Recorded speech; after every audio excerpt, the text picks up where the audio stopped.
There are many women who ask why, when they transfer top quality embryos, grade 1 or 2, really good embryos, they still don't get pregnant.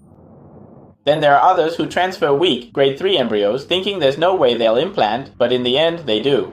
As I've said before, if you want to get pregnant, the endometrium accounts for 50% of the outcome. Almost like the embryo itself determines the other 50%. So now, even if the endometrium is in perfect condition, and we've checked everything and it's all good, but when it comes to the embryo, in 50% of cases, whether it implants or not, you can't just judge that by looking at its appearance. When we grade embryos as type 1, type 2, or type 3, we're only judging based on their external appearance. It's like I often compare it to when you go buy watermelons.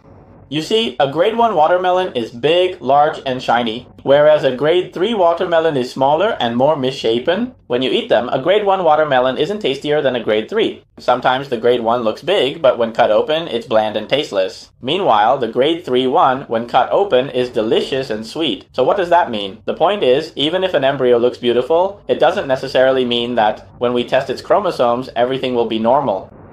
I've done chromosome tests on many embryos, and from what I've observed, it's actually common. We have 4 embryos, 1 type 1, 1 type 2, and 2 type 3. But when we check the chromosomes, the type 1 and type 2 embryos are abnormal, so we can't use them and have to discard them.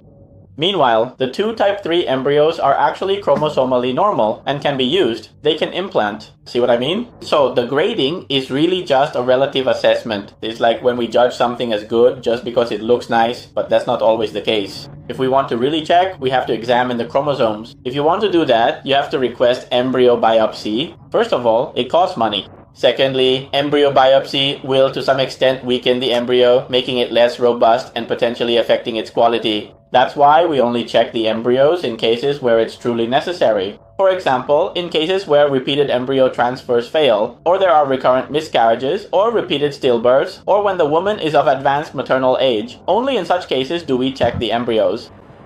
In general, it's not like we can just look at the embryo and know, you guys. To be honest, sometimes when we transfer embryos, there are cases where we don't think it will succeed, but it does. And then there are cases where everything looks perfect, but it doesn't succeed. So in this field, there are still so many mysteries. There's a lot that we just don't know yet.